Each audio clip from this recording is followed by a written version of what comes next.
제가 오늘부터 욥기서를 묵상하게 되었습니다.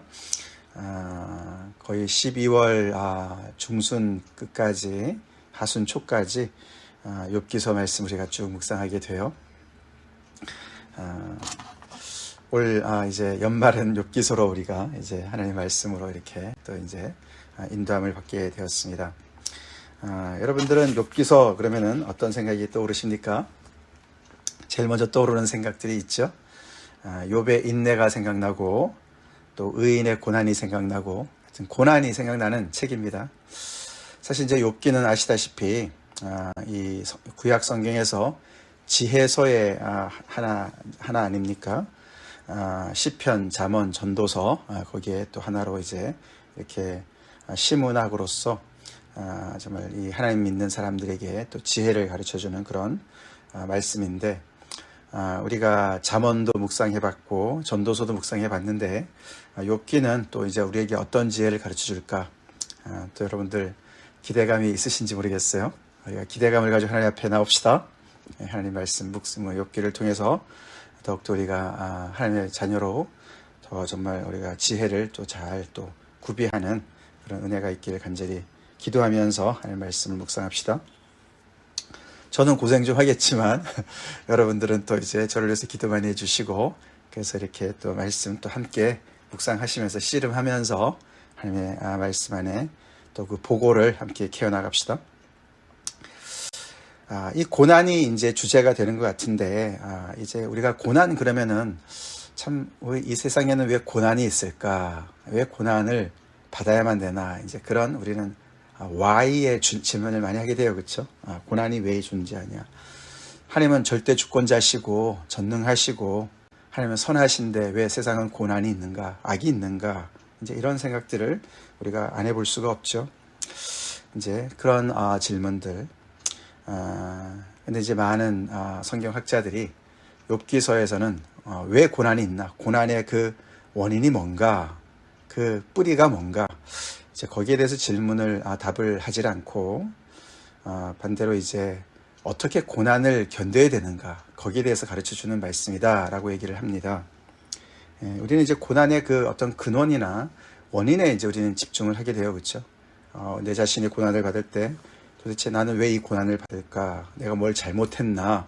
이제 이런 생각들을 해보게 되는데, 욥기서는 그런 데 대한 질문을 답을 하기보다는 고난이 왔을 때 어떻게 그걸 감당하느냐, 거기에 좀 더 초점이 있다라고 얘기를 합니다. 왜 고난이 있는가에 대해서 가르쳐 주긴 하지만 이제 어떻게 고난을 우리가 견뎌내고 우리가 이제 그것을 go through 하느냐, 이제 그런 부분에 초점이 더 있다라고 얘기를 한다는 것이죠. 자, 이제 이 매일 성경을 이제 통해서 여러분들도 이제 이 욥기서에 대한 그런 앞에 설명을 좀 읽어보셨는지 모르겠는데 굉장히 잘 해놨습니다. 그러니까 잘 읽어보시기 바래요. 욥기서에 대한 어떤 전체적인 그런 개관을 잘 써놨는데, 제가 여러 책을 참고하고 하지만 굉장히 잘 해놨어요. 그러니까 꼭 읽어보시기 바래요. 이제 거기에 서문에 이제 이렇게 나와요. 욥기는 굉장히 어려운 책입니다. 욥기서에만 나오는, 딱 한 번밖에 안 나오는 단어들도 많이 나옵니다. 그렇게 얘기를 해요. 그래서 참 어려운 책이고, 그렇지만 또 흥미진진한 책입니다. 이제 그런 얘기를 합니다. 그래서 우리가 이 말씀을 묵상할 때, 어려운 책이기 때문에 또, 너무 이렇게 주눅들 수도 있지만, 또 우리한테 이렇게 필요한 지혜를 가르쳐주는 흥미진진한 책이기 때문에, 우리 어떤 그런 우리의 선입관이라든가 기존의 틀을 내려놓고, 우리 겸손히 하나님 앞에 말씀 앞에 나옵시다. 겸손히 우리 배워봅시다. 우리 이제 차차 또 필요한 말씀들은 이제 말씀을 드리기로 하고 이제 본문으로 들어가 보겠습니다. 오늘은 이제 서문의 이제 시작을 이제 우리가 보죠. 1장 1절부터 12절. 이제 이 욥기서의 특징이 뭐냐 하면은 욥의 세 친구들과 이렇게 막 논쟁하는 얘기들이 중심을 이루고 있지 않습니까? 그렇죠? 그걸 우리가 잘 이렇게 아는데, 자세하게는 잘 몰라도 하여튼 그런 내용이 있는 걸 아는데, 이 욥기서가 앞뒤로 이렇게 1장부터 2장까지, 그리고 끝에 42장의 7절부터 17절까지 그 앞뒤로 이렇게 어떤 그 사진 틀처럼 이렇게 틀이 있습니다. 그래서 그 중간에 있는 내용과는 좀 이렇게 그 문학적인 형식도 다르고 그게 좀 달라요. 그래서 이 1장, 2장 앞에 있는 서문과 맨 끝에 이제 결론부에 나오는 42장 7절부터 17절은 이렇게 이야기 형식입니다. 이야기. 내러티브 형식이에요. 그래서 우리가 산문이라고 그러죠. 그런 거를 산문이에요.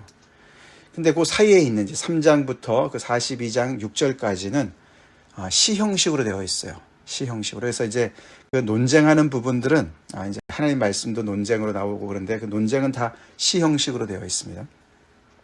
그래서 이게 거의 전부가 시 형식으로 되어 있는 것에 앞뒤로 이렇게 산문 형식으로 이야기 형식으로 이렇게 틀을 맞춰서 마치 이렇게 사진 이렇게 틀에다가 집어넣은 것처럼 그런 형식으로 되어 있다라고 이제 우리가 욥기를 보면 좋겠습니다.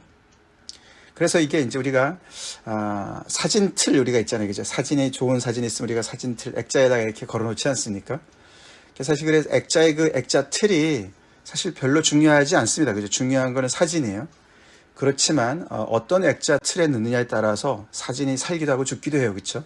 이제 그만큼 이 프레임이 중요하다는 걸 우리가 또 알아야 돼요.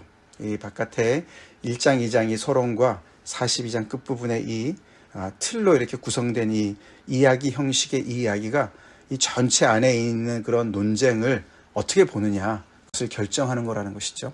그래서 앞에 있는 예우기는 그냥 대충 그냥 넘어가고 중간에 있는 그런 논쟁에 우리가 이렇게 그게 제일 중요하다 이렇게 접근해서는 좀 문제가 있다라는 것을 우리가 알아야 됩니다. 그래서 오늘 이제 시작되는 1장 1절부터 12절까지 내일도 이제 계속 되지만 그 부분을 우리가 잘 봐야 됩니다.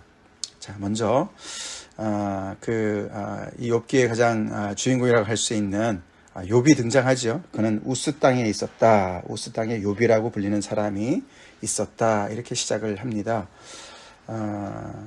이 우스는 어딜까? 부정확하다 그럽니다. 그렇지만 우리가 어저께 정말 또 오바댜서 말씀을 묵상하면서 그 에돔 사람들 얘기를 하지 않았습니까? 그죠? 에돔 나라. 근데 이게 우스가 바로 그 에돔 나라의 다른 어떤 또 지명 이름이다. 그렇게 얘기하는 사람들이 있어요. 그게 또 틀리지 않은 것 같은 게 어저께 우리가 에스겔서 말씀을 잠깐 인용했었는데, 그죠? 그 우스 땅에 있는 그런 에돔 사람들이 얼마나 정말 하나님 앞에서 잘못을 했는지 그런 얘기가 있었는데, 그래서 아마 이 우스가 에돔과 좀 가깝지 않았을까 그렇게 추정을 합니다. 즉, 이 이스라엘 땅은 아니라는 것이죠. 욥은 그러면 누구냐? 욥은 그러면은 누구냐? 욥이 과연 이스라엘 사람일까? 좀 아닌 것 같은 거예요. 이름 자체는 이제 셈족 그런 쪽의 사람의 이름이라고 하는데, 이 사람이 이스라엘 사람이라는 그런 증거가 없습니다. 그래서 어쩌면 이제 정말 이방인이 아닐까 이제 그렇게들 추정을 합니다. 근데 역사적인 사람은 분명하죠. 하나님께서도 저 에스겔서에서 요나와 아닙니다. 누구죠? 노아와 다니엘과 욥 이 세 사람이 온다 할지라도 정말 그들의 경건으로 자녀들을 구할 수 없다. 그들만은 구할 수 있다. 그렇게 하면서 이제 이 이스라엘 백성들 유다한테 임하는 하나님의 그런 심판이 얼마나 가혹한지를 말씀하실 때 그 세 인물을 얘기하지 않습니까? 말씀하실 때 그때 욥이 등장하죠.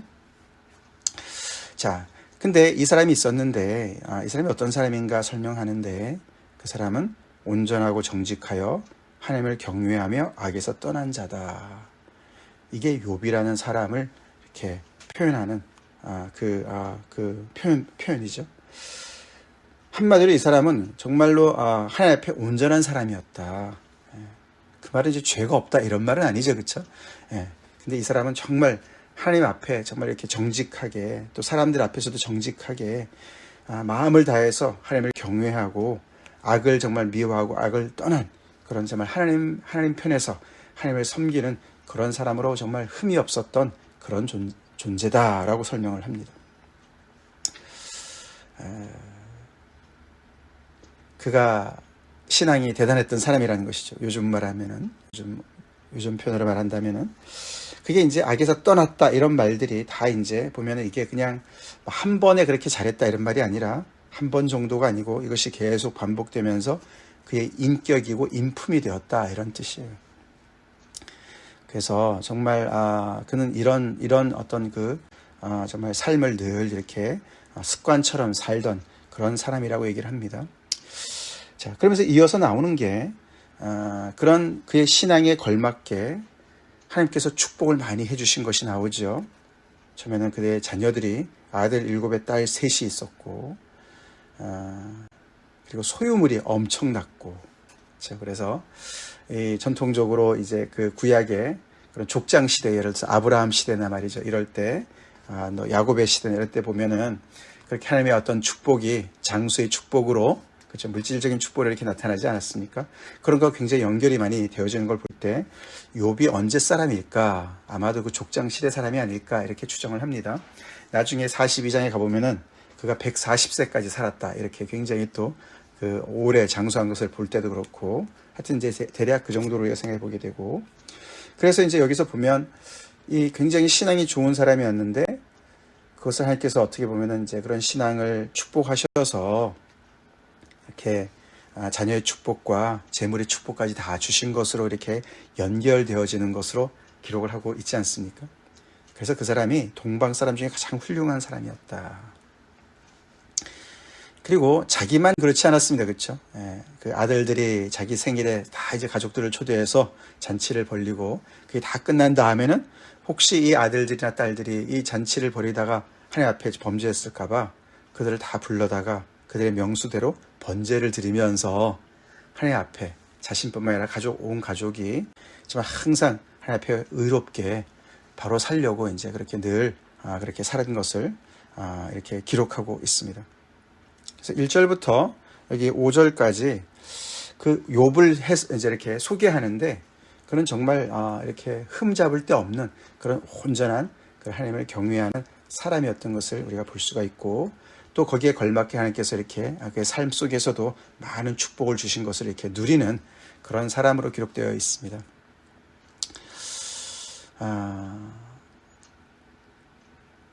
글쎄요, 우리가 하나님을 믿으면서 이 땅에서 이렇게 지금 1절부터 5절까지 이 욥에 이렇게 묘사된 그런 인생을 살면 얼마나 좋겠습니까? 그렇죠? 그게 많은 사람들이 어떤 바라는 어떤 그 끝이라고 볼 수가 있어요. 그렇죠? 근데 이 욥기에서는 그것이 시작입니다. 그게 시작이에요. 자, 그러면서 이제 장면이 바뀌는데 6절부터 오늘 12절까지 이제 땅에서 하늘로 올라갑니다. 하나님이 계시는 그 천상 회의실로 옮겨지죠.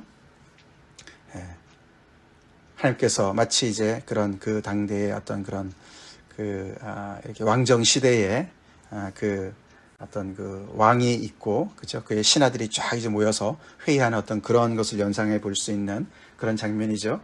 그래서 우리가 천상 회의실이다 이렇게 우리가 붙여봅시다. 명명해 봅시다. 자, 이거는 이제 욥은 모르는 거죠, 그렇죠? 이제 하늘에서 벌어지는 일이에요. 근데 여호와 앞에 하나님의 아들들이 나왔다. 그리고 놀랍게도 사탄도 거기 가운데 왔다. 이렇게 얘기를 합니다. 이걸 우리가 어떻게 이해를 해야 될까? 어떻게 사탄이 하나님의 존재 앞에 나올 수 있을까? 그리고 그 정도가 아니죠, 그죠? 하나님이 또 사탄한테 질문을 하고 막 이런 얘기들이 기억납니다. 그래서 이렇게 기록이 되어 있어요. 그래서 이건 뭐야? 이제 이런 생각이 들지요. 근데 우리가 어떤 신학적인 어떤 그런 신학, 어떤 특별히 우리가 신약의 신학과 같은 이런 것을 가지고 이것을 읽으면 이제 많이 어려움이 있어요. 그렇게 보시지 마시고 이 욥기의 어떤 그런 에서 뭘 말을 하려고 하는가 이런 걸 우리가 잘 캐치를 해야 되겠습니다. 어떤 성경학자들은요, 이 사탄도 하나님의 아들들 중에 하나로 이제 표현이 됐다. 이게 이제 이게 사탄은 따로가 아니라 이제 그렇게도 얘기하는 사람도 있어요. 그러니까 하나님의 아들들이라는 것은 결국 이제 천사들을 얘기하겠죠, 그렇죠? 하나님의 어떤 하나님의 이제 하늘에서의 어떤 부리시는 영들, 어떤 그런 이제 종들이라고 볼 수 있는데 하나님의 아들들이라고 하는데 사탄도 이제 그 중에 하나다. 하나님께서 사탄에게 물어보십니다. 내가 어디서 왔느냐, 어디 갔다 왔느냐, 사탄이 땅을 두루 다니면서 여기저기 다녀왔습니다. 사탄의 존재가 이렇게 하늘과 땅을 오가는 어떤 존재로 얘기를 합니다. 이제 그러면서 하나님께서, 여호와께서 사탄에게 말씀을 하시는데, 욥을 자랑하시는 거예요. 그렇죠? 너가 욥 같은 사람 봤냐? 그처럼 온전하고 정직하며 하나님을 경외하며 악에서 떠난 자는 세상에 없다. 이제 이렇게 욥을 아주 지켜 세우는 얘기를 하십니다. 앞에 1절에 그 묘사랑 똑같은 것을 하나님께서 인정하시는 얘기를 하시죠. 그죠? 그래서 우리가 이제 오늘 본문에서 중요한 이제 그 사실 하나를 우리가 꼭 기억해야 될 건 뭐냐면은, 욥이 앞으로 이제 고난을 받지 않습니까? 근데 이제 왜 고난을 받느냐? 그 친구들은 다 뭐라 그럽니까? 욥이 뭔가를 잘못해서 고난을 받는 거야. 죄 때문이야. 숨은 죄가 있는 거야. 이제 결국은 이제 그런 얘기를 하는데, 앞에 오늘 이 욥을 묘사하는 이 글을 쓰는 사람도 그렇고, 그리고 하나님께서도 그렇고, 그렇죠? 욥이 이렇게 온전한 사람이라고 자타가 공인하는 어떤 그런 것을 우리가 꼭 기억을 해야 돼요. 그래서 욥이 뭔가 잘못했기 때문에 이런 지금 벌을 받고 있는 거야. 이제 이런 생각들을 우리가 은연중에 하는 것을 이 앞에서 이렇게 보면은 경계하고 있는 것을 우리가 기억해야 될 줄로 생각해야 된다는 것이죠. 자, 그래서 하나님께서 이렇게 말씀을 하시니까 이 사탄이라는 것은 이제 세이탄이 이제 여기 원문에 이제 앞에 정관사가 붙어 있어요. 그래서 이제 그 정관사가 붙어 있다는 얘기는 그게 이름일 수가 없다. 어떻게 이름 앞에 정관사가 붙냐? 그래서 이것은 어떤 인물을 표현한다기보다도 어떤 기능적인 면을 얘기한다. 그래서 이게 그 사탄이 원래 그 뜻이 이제 대적하는 자, 반대하는 자, 그런 거거든요. 그래서 어떤 그런 기능, 반대하고 대적하는 어떤 기능을 맡은 자로 봐야 된다라고 이제 얘기를 하는데요. 어떤 사탄의 기원을 여기서 이제 찾고 이런 건 좀 어려운 얘기입니다. 하여튼 성경이 이야기하는 정도만 우리가 가지고 얘기를 해봅시다. 자, 근데 그 사탄이 그 이름에 걸맞게, 그 직임에 걸맞게 하나님 앞에 의문을 제기하는 거예요. 그렇죠? 하나님께서 욥에 대해서 이렇게 칭찬을 하시는데, 이 사탄은 욥이 어찌 까닭 없이 하나님을 경외하리까? 이런 질문을 하는 겁니다. 여기서 까닭 없이라는 게 굉장히 중요한 단어예요. 욥기에서 까닭 없이, 이유 없이 어떻게 하나님을 그렇게 경외하겠습니까? 하나님께서 그와 그의 집과 그의 모든 소유물을 울타리로 두르셨기 때문에 그런 것이 아닙니까? 울타리라는 단어, 하나님께서 그를 보호하셨기 때문에 그의 집과 그와 그의 집과 그의 모든 소유물을 울타리로 두르셨기 때문에 보호해 주시고 축복해 주셨으니까 그렇게 하나님을 경외하는 거지요. 까닭 없이 왜 그러겠습니까? 이렇게 의문을 던지는 겁니다. 사실 굉장히 당돌한 질문이죠, 그렇죠? 하나님 앞에 어떻게 보면 이제 대드는 것 같은 그런 질문입니다. 거기서 멈추지 않습니다. 11절에 보면은 이제 주의 손을 펴서 그의 모든 소유물을 치십시오. 울타리를 걷어버리고 소유물을 치십시오. 그리하시면 틀림없이 내가 장담하는데 주를 향하여 욕하지 않겠습니까? 분명히 하나님을 저주할 겁니다. 안 그러면 내 손에 장을 지지세요. 이렇게 얘기합니다. 원문을 보면 그렇습니다. 그래서 굉장히 어떻게 보면 도발적인 그런 질문을 하는 존재로 이렇게 사탄이 등장을 했다는 겁니다. 자, 여기서 이제 우리가 많은 생각을 해보게 되는, 이제 사실 이것 때문에 이제 욥기가 시작되는 거 아닙니까, 그렇죠? 거기에 이제 여호와께서 사탄의 말을 들으시고는 그래? 너 생각이 그렇단 말이지? 그래, 그러면은 너 말이 맞는지, 아니면 내가 생각하는 욥이 맞는지, 즉 다시 말해서 욥이 까닭 없이도 나를 경외한다, 나는 그렇게 생각하는데 그게 맞는지 한번 해볼래? 테스트 해볼래? 이렇게 하고 이제 시작이 되는 것과 같은, 물론 이제 그보다 더 깊은 이제 의미가 있지만, 그러면서 이제 하나님께서 내가 그의 모든 소유물을 내 손에 맡기겠다. 근데 너가 그의 몸은 건들지 말아라. 내 손을 대지 말아라. 그 말을 듣고 사탄이 곧 즉시 여호와 앞에서 물러갔다. 그 일을 실행하려고 간 거죠. 자, 이렇게 이제 욥기가 시작이 됩니다. 그 드라마가 시작이 돼요.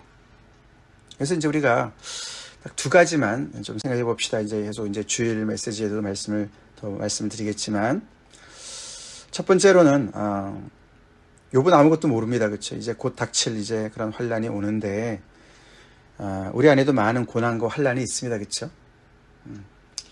근데 우리가 모르는 이유로 이렇게 지금 이게 그렇죠? 천상회의에서 뭔가 이렇게 이루어져서 지금 곧 욥한테 이렇게 닥치는 거 아닙니까? 그렇죠? 우리가 모르는 게 많이 있습니다. 그렇죠? 우리가 모르는 게 많이 있어요. 그래도 중요한 건 뭡니까? 우리가 모르는 고난, 정말 원인도 모르고 이유도 모르고 또 환란, 여러 가지 어려움들, 이런 거 다 왜 이렇게 이런 것들이 생기나 모르지만 그 모든 것에 가장 위에 계시는 분이 하나님이십니다. 사탄도 그 아래에 있습니다. 사탄도 지금 하나님의 어떤 그런 그 어떤 허가를 받아서 또 어떤 그 한계, 정해진 한계 속에서 움직이는 존재지요. 우리가 그래서 우리는 안심할 수가 있습니다. 아멘. 이 여호와 하나님께서 이 모든 것을 주관하고 계시고 있다는 것을 우리가 알면서 그 안에서 먼저 우리가 위로를 받읍시다. 잘 모르겠지만, 아직은 잘 모르지만 하나님이 다 알고 계시고 통치하고 계신다라는 사실 하나. 또 하나는 오늘 우리가 생각해 보고 싶은 이제 점은 이 사단이 하나님 앞에 한 말, 욥이 어찌 까닭 없이 하나님을 경외하리까. 나는 하나님을 경외하고 있나? 왜 경외하고 있나? 그렇죠? 그 생각을 또 해보게 되죠. 나는 하나님을 예배하고 하나님을 따르고 믿고 하나님 앞에 충성을 다하는데 그걸 하려고 애를 쓰는데 이유가 뭔가? 그죠? 무슨 까닭으로? 그래서 결국 이제 사탄이 생각하는 건 뭐죠? 하나님께서 이렇게 축복을 주셨으니까 이렇게 섬기는 거 아닙니까? 그 축복을 걷어가시면 반대로 이 욥이 하나님을 경외하기는커녕 저주할 겁니다.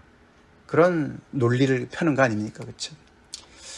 사실 그런 논리로 우리가 많은 것을 보게 되고 해석하게 되고 또 어쩌면은 그 논리 안에 우리의 신앙생활이 있지 않나. 그렇게 우리 자신을 봐도 정말 내가 하나님께서 나를 좀 이렇게 길을 열어주시면 내가 막 신나서 하나님을 섬기다가 좀 어려워지면 금방 낙심하고 하나님 앞에 의심하고 정말 하나님을 또 정말 경홀히 여기고 경솔히하고 그러는 어떤 내 자신도 보지 않나. 사실 앞에 우리가 1절부터 5절까지도 보면은 그렇죠? 그것에 반대지 않습니까? 그렇죠? 그래서 신앙이 좋으니까 하나님께서 마치 이렇게 축복해 주신 것처럼 이렇게 그를 묘사했습니다. 그렇죠? 그가 온전하고 정직하고 하나님을 경외하고 악에서 떠난 자기 때문에 하나님께서 이렇게 정말 가정에 많은 자녀들을 축복과 또 소유물을 축복해 주신 것이 아닌가. 즉 경건은 곧 축복으로 이어지는 것이 아닌가. 사실 그게 잠언의 얘기 아닙니까? 사실 그렇죠? 잠언의 그렇죠? 아까 제가 잠깐 읽어드렸지만 예를 들어서 너는 마음을 다하여 여호와를 신뢰하고 내 명철을 의지하지 말라. 너는 범사의 그를 인정하라. 그러면 내 길을 지도하시리라. 그 말은 좀 이렇게 딱 와닿진 않지만 예를 들어서 우리가 1절 2절을 보시면은 내 아들아 나의 법을 잊어버리지 말고 내 마음으로 나의 명령을 지키라. 그리하면 이것이 내가 장수하여 많은 해를 누리게 하며 평강을 더하게 하리라. 우리 그 잠언 3장 그때 우리가 묵상해봤어요. 그렇죠? 너가 이걸 이렇게 하면 이런 결과 따라올 것이야. 즉 다른 말로 너가 말씀에 순종하면 이렇게 축복을 받을 것이야. 그렇게 얘기를 합니다. 그렇죠? 그게 틀린 거 아닙니다. 그렇죠? 틀린 거 아니에요. 그것이 잠언이 가르쳐준 지혜였습니다. 우리가 뿌린 대로 거둔다. 이런 것들을 가르쳐준 것이 잠언의 지혜였습니다. 지금 이제 이 사탄이 바로 그걸 공략하는 거죠. 그렇죠? 예. 뿌린 대로 거두는 거 맞는데, 그래서 이 마치 욥이 이렇게 정말 자신의 그런 어떤 신앙을 통해서 받은 은혜가 있으니까 그래서 하나님을 섬기는 건데, 그것이 무너지면 과연 그가 어떻게 반응할까? 이제 그런 질문을 하는 겁니다.